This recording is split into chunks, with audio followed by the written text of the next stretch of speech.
sa muli. Kumusta? Andito naman tayo at may panibago naman tayong kantang pag-aralan. Panibagong kanta, panibagong chords naman tayong pag-aralan. Ito yung kanta ng Siyakol pa rin. Ang title niya ay Bahay-Bahayan. So kaya napipili natin itong mga kantang ito, mga krakrakan, dahil mga simple lang ng mga chords, madali lang siya mapag-aralan gaya sa ating mga baguhan. So yun naman yung pag-aaralan natin ngayon. So dito muna tayo sa kanyang intro. Yung intro ay D, G, E, G, D, B minor, yan, F sharp minor, E minor, yung dalawa sa taas, tapos G, E. O tutugtugin natin ng tuloy-tuloy. I-intro muna tayo.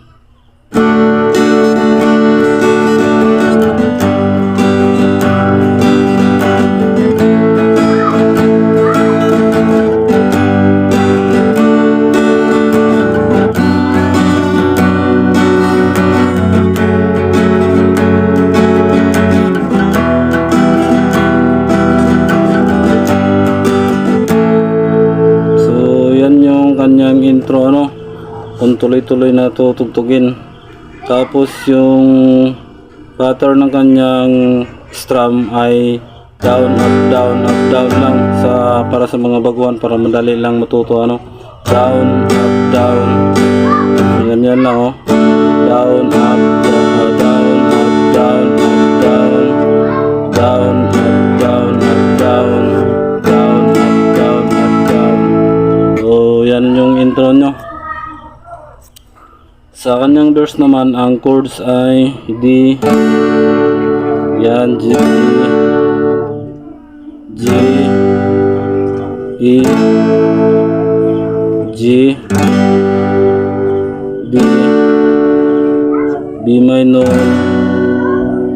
F sharp minor, E minor, G, tapos E. So yun yung chords ng verse. Yung chords ng verse at saka chords ng intro ay parehas lang. So yun, parehas lang yun. Tapos yung pattern ng kanyang strum ay ganun din, down, up, down lang muna tayo para sa mga baguhan, para madaling matuto. So tutugtugin natin ng tuloy-tuloy, pero hindi lang natin babanggitin lahat ng kanyang lyrics. So ganito: sariwa pa sa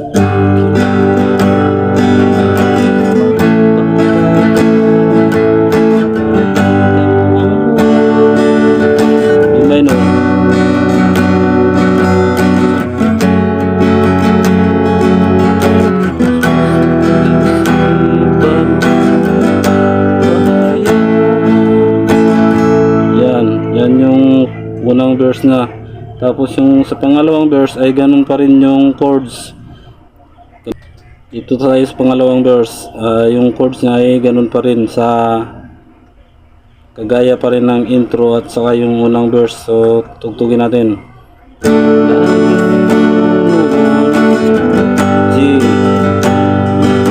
tapos E, G, diretso sa D, tapos B minor, F sharp minor, E minor, tanaw-tanaw, E. Yan yung kanyang verse. Yan. So dito naman tayo sa kanyang chorus. Yung chorus niya ay iba na yung chords. Dito tayo. Ang chords ng chorus ay G, tapos D, tapos E, tapos D, balik sa G, yan, tapos D, E minor, tapos E, yung tatlo, yan. Tutugtugin natin ng tuloy-tuloy yung kanyang chorus na walang kanta. Ganito lang.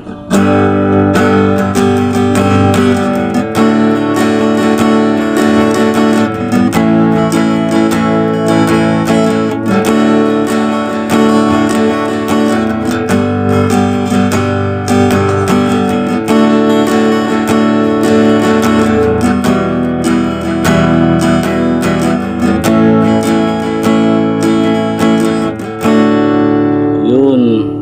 Yan yung yung chords ng kanyang chorus. So dito naman pagtapos ng chorus ay balik na naman, kanta na naman, tapos yung chords na ay ganun pa rin, palit-ulit lang.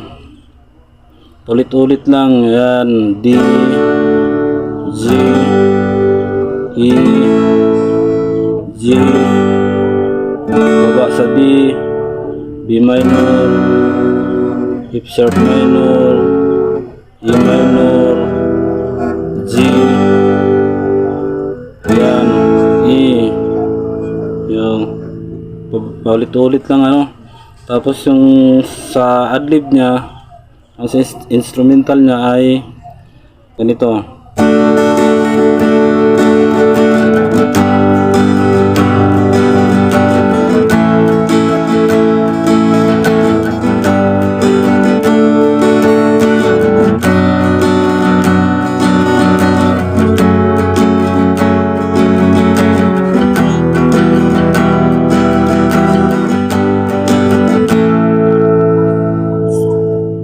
So ganun lang yung sa adlib niya, yun lang din yung chords ng intro, yun lang din yung gagamitin. So hindi na ganun pa rin, hindi natin ubusin yung buong kanta dahil pare-parehas lang naman sila, no? Paulit-ulit lang, pabalik-balik lang yung chords. So dito lang na iba sa G, sa chorus niya. Yan yung chorus, D, E, D, tapos G, D, E minor, tapos E. So yun lang yung naiba, no? Hindi na lang natin uubusin lahat, kaya pare-parehas man lang, paulit-ulit lang yung kanyang mga chords. So sana may natutunan tayo, ano, para gagaling pa, o gagaling or titibay pa yung mga daliri natin. So yun lang. Maraming salamat at pag-subscribe na lang po sa aking YouTube channel, Mulas Vlog.